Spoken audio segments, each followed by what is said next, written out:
Welcome to the podcast Working. I'm your host, Dan Doriani. The goal of this podcast is to fire the imagination of Christians who long to practice their faith at work. We do this primarily by interviewing people who have a story to tell about the way they practice their convictions as they work. Our guests may be famous or unknown, highly successful, or quietly faithful.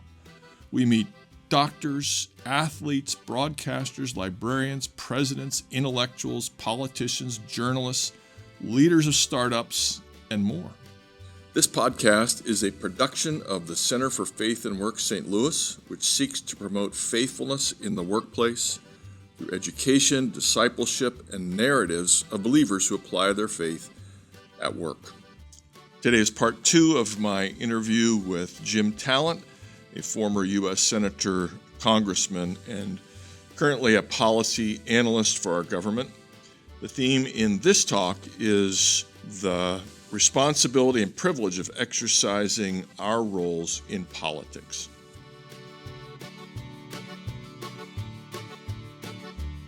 So, Jim, I really appreciate greatly your proper emphasis on what's feasible. And as I've heard you speak over the years, you sound like Augustine of Hippo from North Africa and John Calvin from Switzerland and France, in that they were not politicians, of course, but they rubbed shoulders with politicians a lot, and they conversed with them, they met with them. They expected. Calvin petitioned, politicians for this policy, that policy, clemency, leniency, for some criminal. Augustine always had an interest in public policy. So they were engaged, but they never expected too much of politics. They didn't put their hope in politicians. They didn't expect politicians to follow all of their requests. They proposed, they suggested, they argued, and then they left it with a politician. Does that sound proper for the role of spiritual leaders, pastors, and Christians who care about politics? You would ask me a gray area aspect of this question. Well, I don't want life to be too easy for you. rather than the clear demarcations. Well, I think certainly if the politicians are consulting them or open to their discussions, and these are private discussions, absolutely. And, there were a few times in my career where I would call a spiritual, I probably did with you on a couple of occasions, not because I'm asking my pastor about trade policy, but because I'm talking to him as a trusted confidant about how I am making this decision and why I'm upset about it, etc. So absolutely that way. But you asked, what should Christians expect of politics? I would not expect much of any human institution without being there should be nothing of the cynic in a Christian. I mean, just read 1 Corinthians 13. Always trust, always protect, always hope, always persevere, right? But what we should hope for is a government that is wise and that governs in such a way that fits, that achieves good government as much as possible and allows us to live in peace and pursue the kingdom we are supposed to be building, which is the eternal kingdom. And the Bible says, pray that we might live in peace, right? It's one of the reasons we're supposed to pray for authorities. And one reason why we should respect, obey, yield every possible obedience to a law, even if we don't particularly like it, unless it's calling us to overt sin. Yes, absolutely. I mean, because most of what they are dealing with day to day is, frankly, is just not important to the priorities of God, which is the building of his kingdom. Jesus, and I think all this flows, but there's so many other scriptures and examples. It flows from when the Lord said to Pilate, look, my kingdom's not of this world. If it were, by the way, if it were, you wouldn't be standing here right now. Right. He said, if it were, my servants would fight for exactly. me. And if it were, I wouldn't need my people to fight. I mean, in other words, he didn't come to reform the systems of the world or even to reform the people of the world. He came to create whole new people for whole new systems that he is going to install and whole new worlds he's going to install when he comes back, right? So there's a sense in which if you put too much emphasis as a Christian on politics or anything else temporal, you're kind of pouring new wine into the old wineskins. You're trying to patch the wineskins up so that it fits what your ambitions are when our ambitions for the world are eternal, because that's what God's ambitions are. And I think the teaching of the New Testament regarding our involvement in politics flows from all this, and in every context in which it's taught, in which the issue comes up, we are advised to obey the authorities, to respect the authorities, up to the point where they are interfering with our work, right? And otherwise to tend to what we're told to do, which is the Great Commission, right? And to pray for them. Although this could be taken, what you're saying could be taken in a sort of a passivist. I mean, you're a man who gave your life to public policy. Yeah. And so you do want to operate within your calling to bring as much freedom and justice and fairness and love and mercy in the public realm. Even like a business person would say, look, I know that my work building widgets or creating frying pans is not the most important task eternally that I could possibly perform, but people do need frying pans. Right. And I might as well make good ones. And by the way, I should do it in a environmentally sound manner, and I should treat my workers well, and I care deeply about that. Yeah. It's not eternal, but the way I treat people and the environment I create for people does potentially certainly have eternal significance. Sure. Whatever you do, work at it with all your heart as working for the Lord and not for men. Now, we are in an unusual situation, and there are two caveats I would add to what I said before, because almost uniquely, not uniquely, because uniquely is only one of a kind, but it's very rare in the history of the church and of Christianity since the Lord came and was crucified and was resurrected, where Christians have lived in systems where they have had a broad range of rights to participate in their government. And most Christians who've lived at most times, well, maybe not, but anyway, huge numbers of them lived in authoritarian systems. Where the monarchies. Right, where the rules of the system did not permit the average person to participate very much in his or her own governance, right? We're in a different setting, where the rules of the system permit us to participate, okay? So that means two things. In fact, it means, number one, that a much broader range of believers are going to be individually called into public affairs in one connection or another. I was, okay? Well, if you are, then it's the same thing as if you're called to make frying pans. Then you have to concern yourself with the systems that you are running or of which you are a part. If you are made a circuit court judge in St. Louis County, you had better, and you're a Christian, God wants you to worry about how good the criminal justice system is. It's like when he made people king. But if you're making frying pans, the justice system is probably not nearly as important to you. It's tangential to, you should pray that the circuit judges do a good job, right? Now, the other exception is this: every one of us, Christian who is an adult in this country and a citizen of the country, is actually part of the sovereign, because the people are sovereign, and if you're a voter, you are part of the people.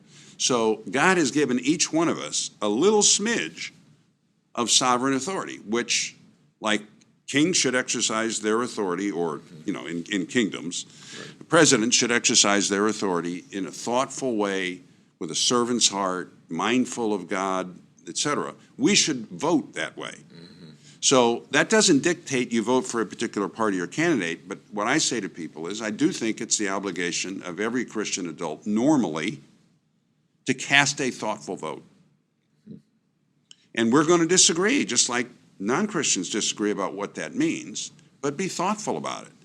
You were mentioning before, don't be swayed by, don't vote based on the 15-second commercials that you see. Mm-hmm. Try to read, talk to people, be open, and do the best you can.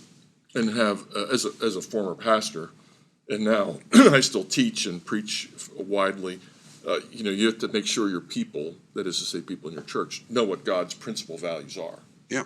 And I would never say, vote for so-and-so. I would say, can I just quickly remind you of what policy issues are in front of our nation and how they align with biblical principles? Now, vote your conscience, but these are things that God says are priorities for our life in the public realm.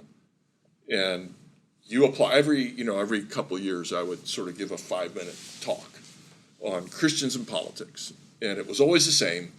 These are God's primary values for public life. Go vote for the politicians you think best align with those. Chris Polsky, I go to Trinity. Yeah. And Chris did a great sermon last summer about what the Bible says about justice. Mm-hmm. And he used a lot of Old Testament texts and talked about principles like impartiality. Mm-hmm. And I thought it was very, very useful. So you can preach on the biblical principles that help inform how Christians make up their minds. Okay, but you can be a very good Christian and be a socialist. You can be a very good Christian and be a libertarian. What I would say is, if your political philosophy or agenda is informed by a meta-narrative directly, you do have to examine whether that meta-narrative is consistent with the scriptures. And so, if you're a socialist who believes in Marx, including the part where Marx talks about religion is the opiate of the people and God doesn't exist, we got a problem, okay? Because he was an atheist. Now, that is not consistent. So, in other words, you do have to look at it. If you're on the other side of the aisle and you subscribe to some, and I don't want to, you probably have some objectivists out there, but you subscribe to a philosophy that a Nietzschean sort of philosophy of the Superman, and the government ought not to do anything because the kind of society we want is where everybody preys on everybody else and the strongest survive, et cetera.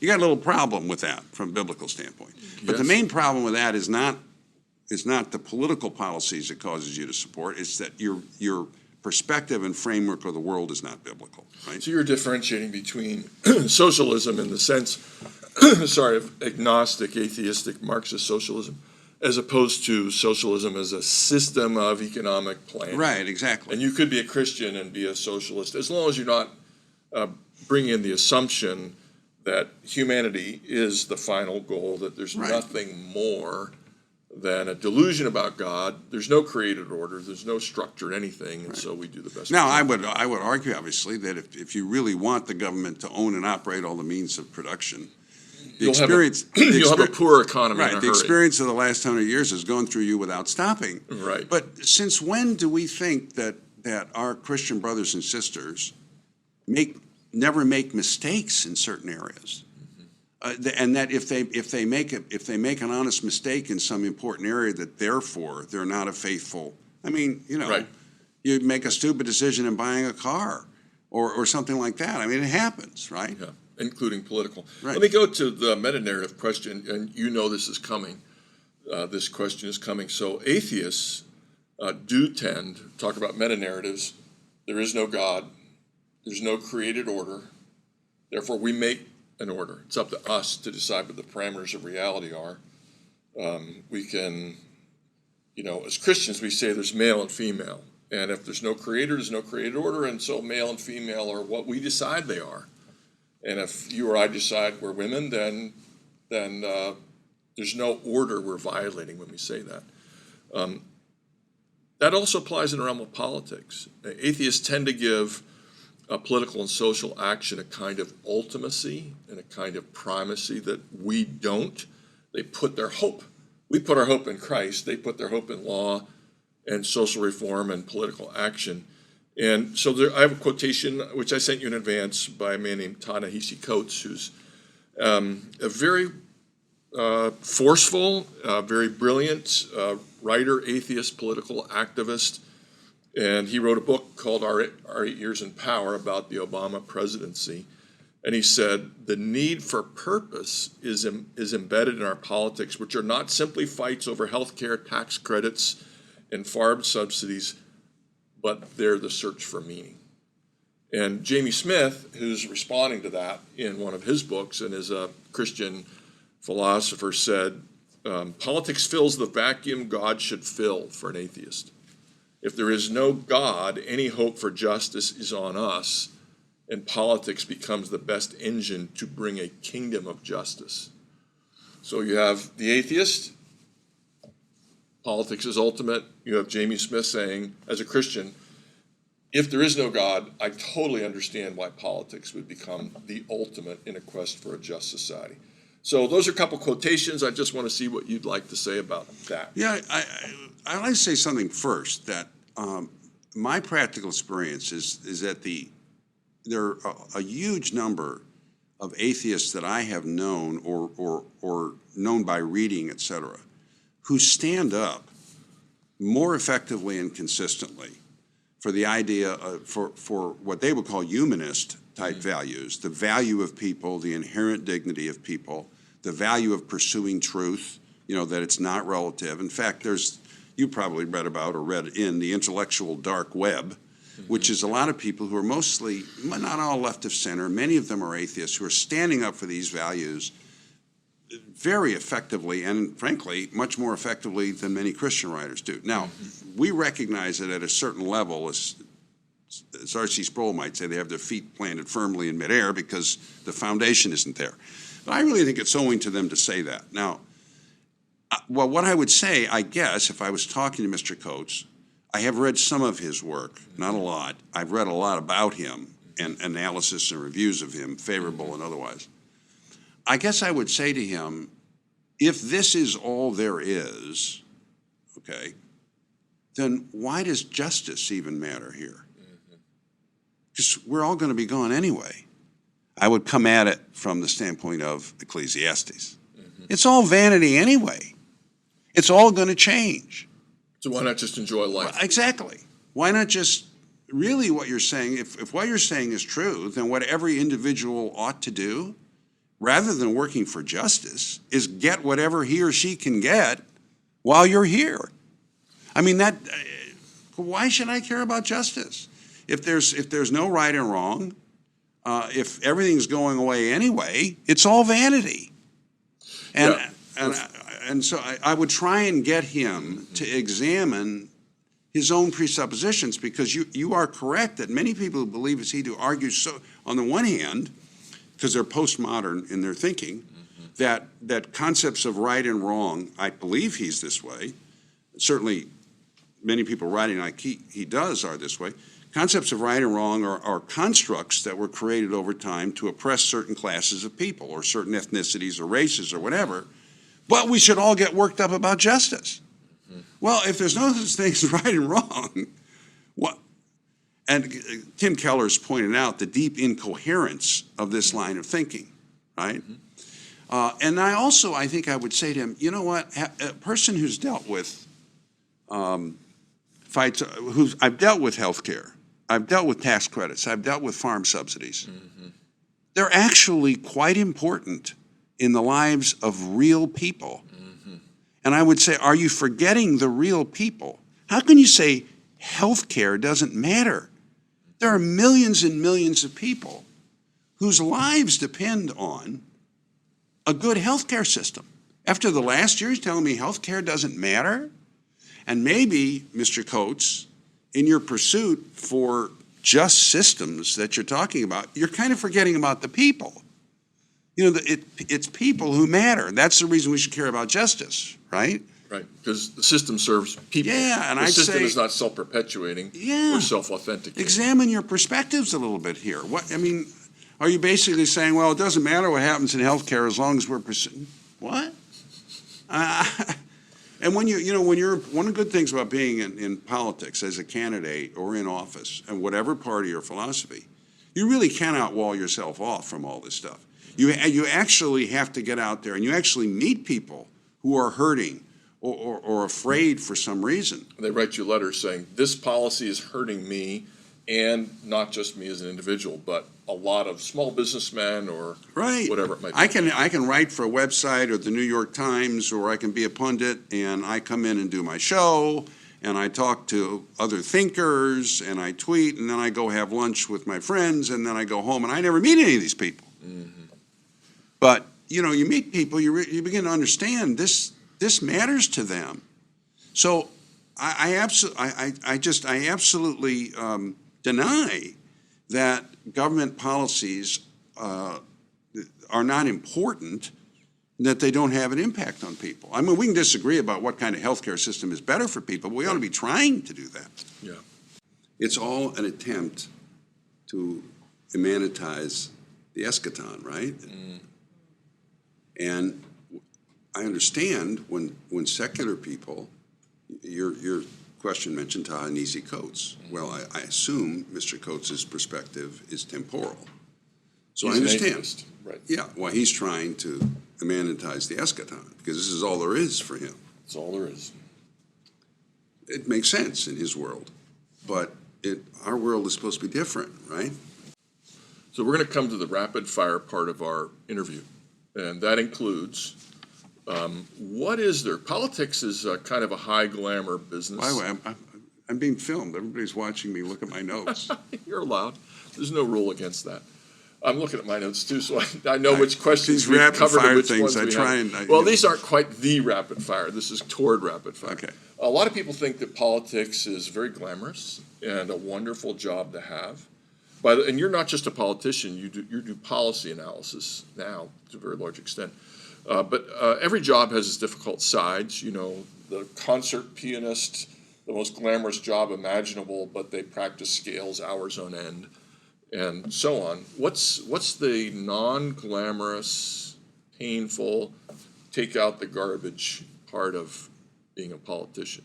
To put it differently, my first mentor as a professor said, I teach for free. They pay me to grade papers. So I think you would say, I could be a politician for free. If money were no object, my family didn't need anything. But my goodness, they pay me to, to do X. Yeah. I think the answer to that question is going to vary depending on what political official you're talking to. I'm talking to right. you. So I'm saying that's my way of saying this is my response to it. Okay. So what I always liked was the people aspect of the job, and that's true even in learning about policy. I much preferred to learn by being briefed. There were times, though, you had to go out and really try to assimilate a large mass of material or long memos or something. I did that when I had to. I actually read the NAFTA agreement in 1993. Hundreds of pages. Yeah. Now, I'm not saying I remember every word or scrutinize, but I read through it pretty carefully. I didn't like that, enormously. You have to sit through sometimes some very long meetings where what you're tempted to say when you see people sitting in is, why is anybody who doesn't have to be here? Right? In other words, there were some tedious meetings. Right. Yeah. Now, which sometimes often be punctuated by things that were not tedious, but most of it was pretty tedious. Listening to long speeches at dinners. The fun part of the dinner was walking around and talking to people, which is why the politicians always try to do that. Yeah. You'll see them getting up and walking around. That's also more important to them, but it's also a lot more fun than having to listen to somebody. Especially if it's a speech you've heard before. Right. Or you know exactly what the person's going to say. And I would also say that you have to be away from home a lot more. And some of that, particularly when you're young, is okay, as long as it's not hurting your family. But the grind of having to get up and go to Washington and fly there and back 25 times a year or more was not the best stuff. So I would say that. I did not, campaigning the elements of campaigning, for example, I liked. Now, today, I should say this. I would not like social media. I never really had to do it. It wasn't that big a thing when I was I would not like it. I just can't imagine myself ever liking having to be on Twitter a lot. Mm-hmm. Especially because it doesn't allow any reasoned discourse. I didn't say this till just now, but I've kind of tended to view politicians in two categories. One is the, activity, get it done, and then the more reflective type. And you're certainly in the more reflective type. Well, it's not and only... it doesn't lend itself to Twitter. It's not only that.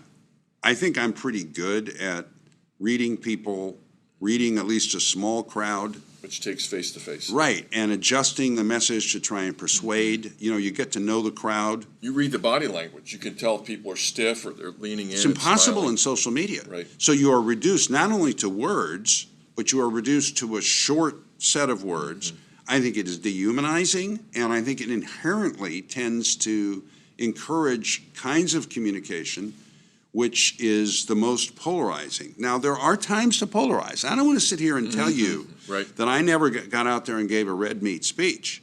I mean, I did it. And sometimes I like doing it. I could give you some examples. There should always be constraints in terms of how you do it. How I define a red meat speech would be different than how somebody else defines it. But I liked getting up there and really nailing the other side or the candidate or whatever point you were trying to make. For bad policy. Yeah, or something like that. Or foolish policy proposal. Another thing I never liked was having to sit in judgment over my colleagues. Mm. So somebody would get in trouble. Mm. Now, some people who have more of a prosecutorial personality, we need prosecutors. I never wanted to judge. I did it when I had to, particularly when I was the leader. You almost have to do it then. Somebody gets in trouble, and you got to decide what you're going to do to them within the legislative body. I don't like that. I voted to impeach Clinton, and that whole episode was horrible. As a matter of fact, I'll tell you, Bree, you may edit it out. I'm driving around with one of my in-state guys going to events and listening to the radio. This is before the internet, and the president has been summoned to the grand jury because he lied during the deposition. And the guy is discussing it, and he says, well, he has two options. He can take the fifth and not say anything. And I thought, well, that's good. That's okay. I can't vote to impeach a man for asserting his constitutional rights. Mm-hmm. He said, or he can tell the truth. And I thought, well, if he tells the truth, all he's done so far is lie at a civil deposition. I don't think that's a high crime or misdemeanor. Mm-hmm. But my staffer said, we were listening, said, no, he has a third option. He can lie like there's no tomorrow. Now, I actually think Bill Clinton, I think Trump was as good a president as Clinton, but Clinton's definitely been one of the better presidents since I've been there, okay? Mm-hmm. Notwithstanding the enormous character flaws, and we can talk about why I say that. Yep. You may edit out this whole portion of it. So this is not, but that's when I hit me. I said, no. Don't lie to a federal grand jury. Mm-hmm. Don't do that. Because if you do that, and this process moves forward, I may have to do something I don't want to do. Right, because you're constrained by law. I mean, you're He's the chief law enforcement officer of the government of the United States, and he's going in. Now, people said it was. In other words, politicians have to do things that they desperately matter of duty. I don't want to do this. Right. That's how I viewed it, and I'm not particularly noble. I'm not. I wanted the whole thing to go away. And by the way, I didn't think it was all that great politically for my party either. No, it wasn't. I mean, it was just like, why would I want to do this? Clinton was working with us on a lot of stuff. Right. I didn't want Gore to be president. It's a lot easier to work with Clinton than with Gore. Mm-hmm. But you put it in a position where if I am called upon to cast a vote, what am I going to do? Well, you've taken oaths to uphold the Constitution and the laws of I have to vote according to my I couldn't. Now, actually, I've got a little different. I've thought about this a lot. I don't know if you want to go more into what is and isn't an impeachable offense. But no, let's not do that. Probably not good now. We'll end up editing it out anyway. So. Okay, but it's there are interesting questions involved in it. But the point is that, I never liked that aspect of it. I didn't like it. We had a guy when I was in the legislature, and he got caught in a misdemeanor check kiting scheme, and we had to decide what to do with him. And originally, he was a Democrat, so the speaker didn't want to do anything. And I said, I guess we can. He only got probation. It was a misdemeanor. I guess we can ignore it. And then he didn't just get probation. He was put in jail for a few days, and unfortunately, his jail term coincided with our veto session. So I called the speaker up, and I said, Bob, he can't attend the veto session because he's in jail. We can't just ignore this. And he says, I don't want to throw him out. And I said, I don't want to throw him out either. Let's just do a reprimand. And he says, yeah, we can do that. So we did the reprimand, and the fellow came up after the reprimand, and he was so grateful to me because I kept the debate. We did not go after him. Now, there's a lot of people listening who are thinking talent is morally deficient and the rest of it. But you got to understand, he had to go back and run again. Right. Because if I'm the not voters saying wanted him out, he would be out. we ran for 2-year terms. How much Right. damage is he going to do? And by the way, he wasn't a terrible person. I mean, this was a real bad mistake he made. Right. But the voters had a remedy if they wanted to exercise it. And I'll tell you, you do not want to educate people in government to the idea that they get to choose who they work with. No, you get to choose who they work with. And if we take this too far, all this stuff, I don't like that person, I'm going to make the people of Minnesota send me a different senator. No, not how it works. Right. Okay, lightning round. You ready? Yeah. Question number 1. What book changed your life?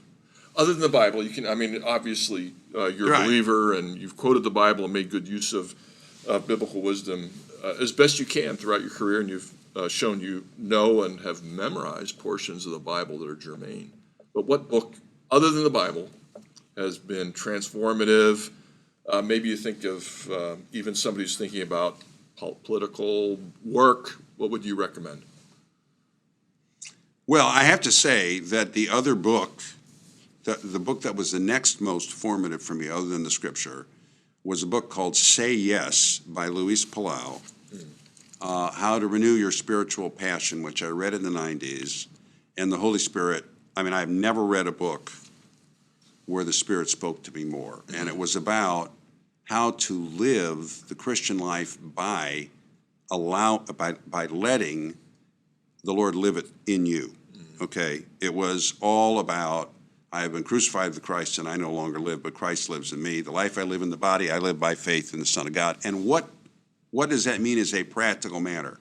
What do you do as a Christian day by day in order to give the Spirit free rein to live in you? Now, I don't do it as well as I should, but it made a huge difference. It ramped me up to another plateau. On a political level, the books that were the most formative for me were and I still think they're really good, are the ones that I read during my college years and in my early years. They were like, for example, The Road to Serfdom by Hayek. Witness by Whittaker Chambers. Losing Ground by Charles Murray. That was the basis for everything I did in welfare reform. There's a good book now out that I would recommend. Yuval Levin has written a book called A Time to Build. It is about what is happening to our institutions and why and what we need to do about it. It's extremely good. So that's a good list. Thank you. All right, next question, personal. What do you do to relax? How do you play? How do you I tell you, the thing I enjoy probably the most is, and there are some of your listeners who this may be the first thing they hear that they're interested in. I have a green egg. Okay. And I smoke meats and barbecue. And when I am home, which I have been for the last year, I make dinner most of the time. And I use my green egg most of the time when I do it, and I love it. So I am a green egg aficionado. That's great. Other than that, I used to play golf, but I hurt my back a few years ago, and my game got really bad. And golf is no fun when you're not striking the ball. It's one thing if you strike it and it goes in directions you don't want it to go. It's another thing if you're topping the ball down the fairway. So, but I loved playing golf when I was good enough that I wasn't humiliating myself. I hear that. I really need to fill that gap up again. Other than that, I guess, and maybe this habit isn't that good. There's a lot I stay up on the internet. There are some really interesting websites like Quillette, these rationalist websites that I like to read, and I'm sort of been thinking over the years that if I get to a point of retirement, I may become regular commentators on those to try and witness through them. Thanks. Now I'm really rambling, but that's kind of one thing I'm thinking, that this is a community I feel like maybe I would know how to witness to. Yeah. Next question. All practical considerations aside, what would you do as a job for 1 year, just for the sheer pleasure of it? Oh, I broadcast Cardinal baseball games. That's a great no answer. questions. That's great. I would. The only thing that would be better is if my son had, and he was a good football player, but had become a professional baseball player and played third base for the Cardinals. I would attend every game. You'd be a professional baseball game attender. I would be a fan. I would be a parent fan. I hope not a troublesome one to the front office, but I would. But no, to broadcast those games would be. Yeah. All right, if you were on an elevator going from the second floor to the 20th floor, you got 1 minute, and somebody said, "Politician, huh? How do you, you're Christian, how do you love your neighbor as a politician?" You got 60 seconds. In my political role, the best thing I can do is to do my level best to serve them, to have a servant's heart, and to pursue outcomes that will benefit them, to try to govern wisely, so that in this sphere of life, I help them as much as I can help them, understanding the limits of it. That's what I would say to them, I think. Now, but what you really do in that situation, if you're on the elevator with somebody and they start politics, you don't get in a conversation. No. If you're a politician, you're kind to them. Yeah. Good to meet you. You try until you can get off. And not because, there's no way to be productive in that kind of a brief conversation. And this is a God is my witness conversation. No, I understand.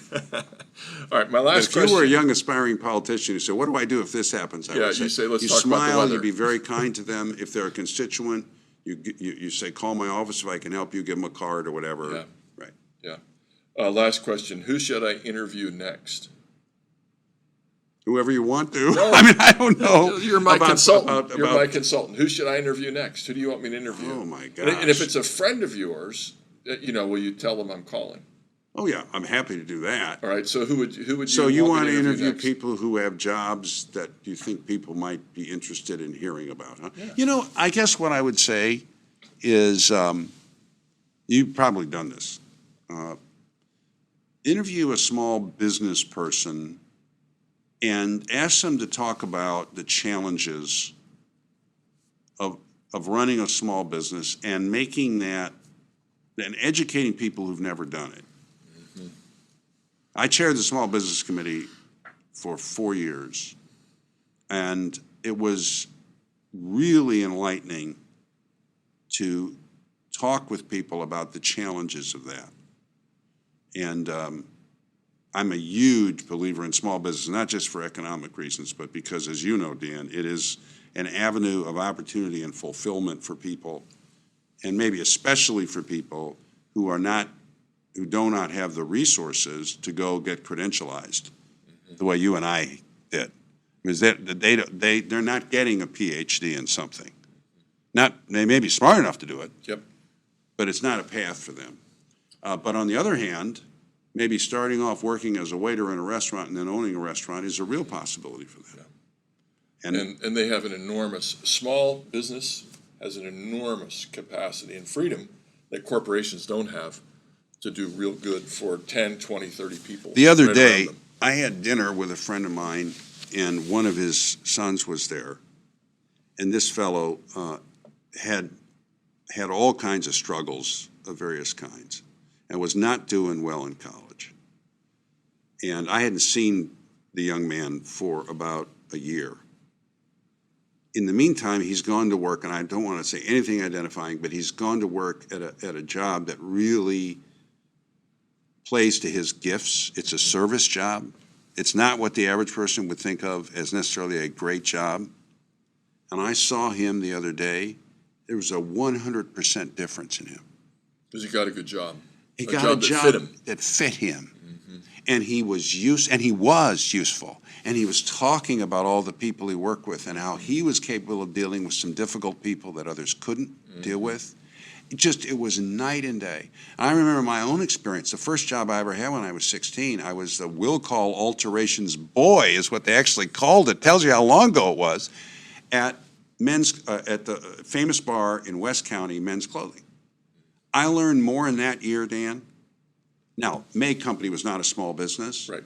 But there are so many people, so many young people who would benefit from this experience. And 9 times out of 10, they're going to work for a small business. Mm-hmm. And the contacts they make, I mean, it's hugely important to our society. So talk to somebody like that. That's great. Jim, thanks for giving your time so generously to me and the people who are listening. And I'll thank you also for your service to our state and to our nation over your years in politics and policy analysis. Thank you. Thank you. Did I get to say immanentize the eschaton, or did I say that beforehand? Be sure to work that. I want people to know I can use that phrase. Very good. Thanks. If you have enjoyed this podcast, please subscribe and rate us on your preferred podcast platform. You can visit our website, the Center for Faith and Work St. Louis, at faithandworkstl.org. There you can subscribe to our podcast, sign up for our newsletter, learn about our Faith and Work cohorts, leave a message for us, and more. Our discussion questions for this podcast begin with this question. What do you think Christians should expect from politicians? If you're in a position of authority, what can people expect from you and your conduct at work? Senator Talent makes the point that we in a democracy all exercise a small amount of sovereignty in the political realm. How do you navigate the proper use of your sovereign authority in a nation that is ruled by the people? And finally, how much hope do you put in politics? Do you put the right amount, too much, too little? And if so, why? Join our discussion at facebook.com/faithandworkstl or our Instagram at faithandworkstl. I'm Christina Hanna, Program Director for Center for Faith and Work.